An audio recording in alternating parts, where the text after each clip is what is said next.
Good morning mga buddy, andito na naman po ako sa bukid, dito po sa aking sili. Ang gagawin ko po ngayon ay mag-i-spray ako ng damo. Dahil tumutubo na po yung mga damo niya. Lumalabas na yung mga maliliit. Doon medyo makapal na dito mga buddy. Kailangan na po talagang isprayan para hindi po kumapal yung mga damo na yan. Dahil kapag kumapal yan mga buddy ay kakain pa po yan ng pataba. Kaya isprayan na po natin ng herbicide. Dito lang po sa pagitan niya. Hindi po natin tatamaan itong dahon dahil masasaktan po ito Dito lang po sa pagitan niya. Okay, umpisahan na natin mga buddy. Nagamit tayo ng herbicide. Ayan, ito nga pala mga buddy yung gagamitin kong lason na herbicide. Ito pong ginagamit ko sa sibuyas. Ito po ay pang maliliit lang na damo mga buddy. Pang maliliit lang, pang sunog lang dahil hindi na po natin pwedeng isprayan ng malalakas na herbicide dyan at masasaktan na po yung sili. Ito naman po ay pang pagitan lang. Itong isa kasi nakaka-epekto na to sa makaka-epekto na to sa sili pagka inisprayan po natin dun sa sili. Kailangan hindi po matatamaan yung dahon niya para hindi po siya maapektuhan. Ayan. Ito po yung goal. Tapos ito naman po yung Cletomax. Itong Cletomax mga buddy ay wala naman po itong epekto kahit na ibabawan mo dyan sa sili. Matamaan yung mga dahon niya tsaka yung puno niya. Kaso nga lang hahaluan po natin ito. Kaya hindi mo rin po pwedeng isprayan sa ibabaw niya. Doon lang po talaga sa pagitan ng sili. Para hindi po maapektuhan yung mga tanim nating sili. Okay, umpisa na natin yan mga buddy. Mag-spray na tayo at umiinit na. Mamaya mahangin na, hindi na po tayo makakapag-spray ng herbicide.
Ayan, umpisahan na natin dito mga buddy.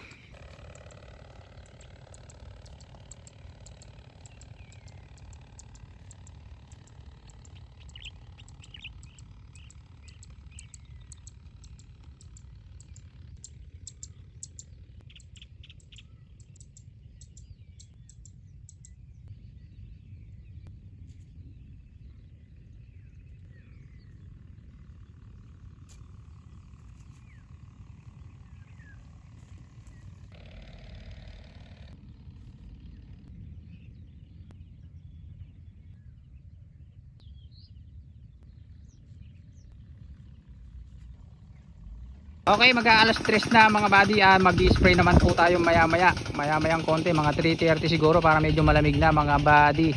At para hindi po masunog yung kanyang dahon.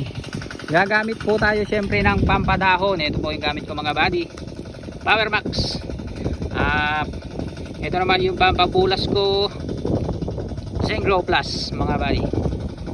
Yung pang-insekto Gold. At yung pampatibay Ibatap. Ayan po yung gagamitin natin ngayon mga buddy. Ngayon pa lang po natin i-sprayan itong sili ko. I-sprayan po natin para kumanda na, para lumago na mga buddy. At 15 days na po siya. Kailangan to mga July, talaga maganda na at nagbubunga na po siya. Ganoon, para namimitas na tayo. Medyo palalamigin lang po natin ng konti para hindi masyadong masakit doon sa kanyang dahon kapag nag-spray na tayo mga buddy. At para hindi po masunog yung dahon ng aking sili. Yun